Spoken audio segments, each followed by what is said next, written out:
ajaa'ibuma qabdaa yoo qoomiyatiin gujiinaa qabdaa qoy. Eessaa dhuftee atiin abdii baase jette. Qoomiyatiin eessaa dhufteeyyuu eenyudha eenyummaan keetu eenyudhatiin. Abdii baasettee olii gaddeemte maal si jammar man hidhaasan si geessee abdii baasa nama soqadhee abdii baasa wanni si jechisiise maalidha? Dhimma abdirraa atiin qabdu kun maalidha qoy? Dhimma raatte sin tanoo? Maal si galchi abdirraa wanni atiin abdirraa qabdu maalidha? Wallaahi morma kee sirraa darba morma kan kee akka namni si argutti morma sirraa darba hin tan if kamaj irraa deebi abdirraa. Nama abdii duuba jiru hin beektu atiin hin beektu natiisis abdii natiisis namni tokko baasuu hin danda'u ayyoo baase malee abdii namni baasu inumaan jiru abaddan ana yoo taate malee.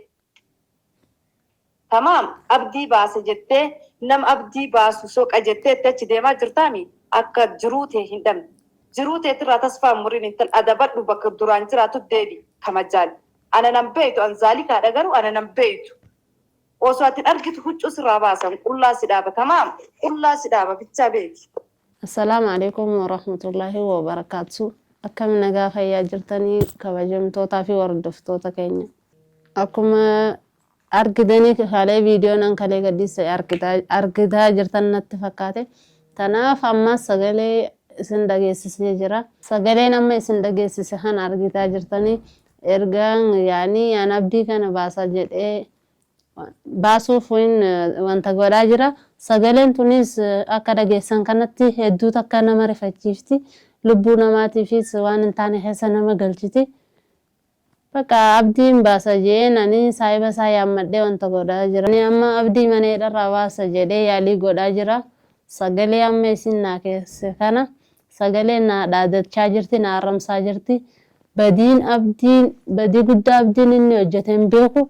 Garuu akka isin itti dhuftee na arrabsaa jirtu kanallee waan beeku raqama kee namarraa harkitee sagalee naa qabde waan ta'eef gochi inni hojjete kun gocha cimaa ta'uu mala. Ani abdii hin beeku hariiroo biraatis warii hin qabnu obboleessuma kiyya guddaa yuutubara waan ta'eef cinaa dhaabbadhee yeroo mana hidhaa deemu geeleetii arke geeleetiyyaan boqochuuf deemaa jira mana hidhaa. Achittiin isa arkee bakka akkanatti isaan baasa jee yaalii godhaa jira. Saahiba isaa yaammadhee saahibni isaatis akkanatti gaafiin taane naa dhiyeessee argitanii jirtanii viidiyoon kalee gadhiise irratti argitan natti fakkaata. Tanaaf saahiba isaa yeroo yaammadhe saahibni isaa gaafiin taane naa dhiyeesse. Itti birrii yoo barbaadde birrii sii kana jedheen ture. Laa birrii hin barbaadu abdii sii baasa yoo abdii akkanaan sii baasu tola ooltummaa isaa akka ooltuuf yoo barbaadde dirqama na hojii ciisinaan jee ture argitan na fakkaata viidiyoo kaan irratti viidiyoon kalee hojjedhe irratti.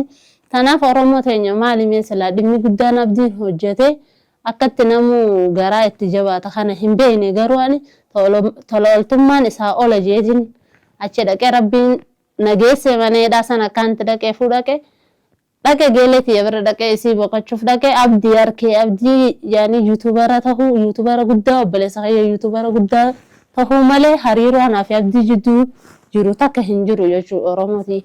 Tanaaf sababni itti zaalikaan raqama kiyya namarraa fudhattee naaf dhaadattu maali silaa rakkinatti jiru hin beeku garuu yaani walumaan barra Oromootiyya. Sagaleen isiin naa keesse bakka Oromootiyya qaqqaali hedduu takka nama rifachiisa. Maaliif jettan akkana qullaa si dhaabee maal si godhee jettee naa dhaadachaa jirti. Bakka an abdiin kun akka nama tokkootitti isiidhaan giccitii walii qaban hin beeku. Yaani tahee immoo garuu faamiliitiyya isiin tun raqama yakkatti harkattellee hin beeku Oromootiyya. Tanaaf bakka dawwaltee naa dhaadachaa jirti. Sagalee lammataatillee yoo barbaaddan isiniin dhageessisa. Dhimmi nama dhaadachuu kun eessaa dhufe silaa abdii kana dhaqee mana hidhaatittillee ilaaluu sodaadhee jira wallaahi hedduu takka maaliif sagalee isii ta duraat irratti abdii dhaqee amma eega kalee dhaqee hin laalle mana hidha amma inni achi na eegaa jira garuu deebitee murtii naa hin xiyyeen eegaa jira ani ittiin deebine maaliif jettan lubbuu xiyyaaf hin sodaadhee jira faamilii. Qoy amma nama tokkoof obboleessa kiyya kana cinaa dhaabbachuudhaaf waan lubbuu xiyya na baasaan wanni gahaan ni jira mee Oromootiyya. Tanaaf wallaahi hedduu takka lubbuu xiyyaaf illee sodaadhe bakka an tola ooltummaan oola jeetiin itti seene malee Bakka abdii kana akkaan baay'isawee abdiin akka mana hidharraa bahu hedduutu akkaan barbaada. Maaliif jette gocha inni raawwatame gochi guddaan hin jiru. Maaliif hijiba irraan hidhame inni hijibaa fi gocha hin taane irratti hidhame waan ta'eef yoo barbaadanillee sagalee lamadaa isiniin dhageessisa. Sagalee isii lammadaatillee walumaan dhageeffanna. Abdii baasatti abdii waliin hidhamtee hidhaa san keessatti akkasham yoo ilmaa qabaatte ilmaan ta'e guddifadhu qaxedhi yoo jaarsa qabaatte jaarsi kee deddeebi'i qaxedhi jaarsi kee wajjin dabadhu taa'e abdii waliin abdii baasattee achi dhaabattee irraan booda akka abdii waliin hidhaa sanitti ibsamu dhageettee si dhagaa jira waan guutuu si argaa jira hajjiin ammoo dhiira dhageettee jeen hajjiin waan akka keetii bocbaacaatiin dalaydu kan si wajjin hin dalagu wajjin dhiira inni jeen waan ta'eef jeen waan akka keetii abdii baasaa abdii saree baasaa maal abdii baasa maal godhee fajjii abdiin kanaafuu nama nagahaallee hidhatti hin darbin tamaam hin dhaquuniyyuu jechuu ati namootinu waliin dhageettaa sitti himaa waliin hidhatti shamiin nama nagaa jirullee dhayxee hin soroorin adabadhu yoo jaarsa kan kee qabaatte gara jaarsa kan keeti yoo ilma qabaatte gara ilma kan keeti waan abdii ammoo kalama abdii naaseen tamaam natiisise abdii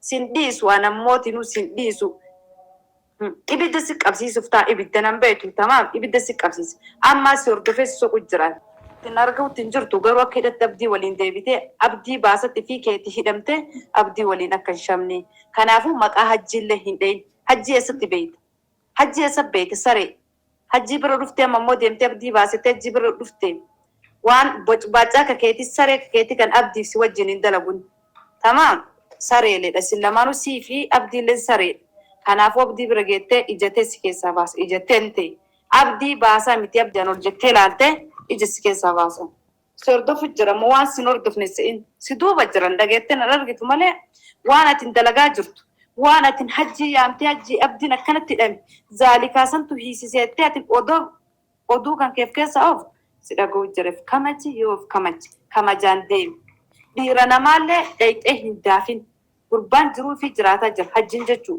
dhayxee sallee hin daafin tamaam innu akka abdiin saree ta'een beekaa si duukan deemu. Akkuma dhageessan kana sagalee kana ala isin dhageessisuu hin danda'u waan ta'eef bakka eega isiin karaa kanaan ka dhuftu taate dhaadannoon eega dhaadannoo taate bakkaan kana sodaadhee dhaadannoo isii sodaadhee waan hin godhu jiru kana jidduutti hin dhaabu jechuudha. Abdii hammaan danda'utti niin baasaa miti niin baasa. Kanaaf dhimma biraa kan abdii ala qabdu yoo kan jiraatu taate kottuutiin agaafadhu dhaadannoo keetiin ani abdii baasuu hin dhiisu yoomiyyuu abdii arraas barus ta'us niin baasa yeroo muraasa keessatti hin baasees agarsiisa jechuudha. Kabajamtootaa fi hordoftoota keenya maaliif bakka mucayyoon tun maaliif abdii dhimma biraati maaliif abdii akka hiite bakka dhimma hin taanerra hiite waan ta'eef viidiyoo biratti waliin laalla waan ta'eef bakka nu faana tura.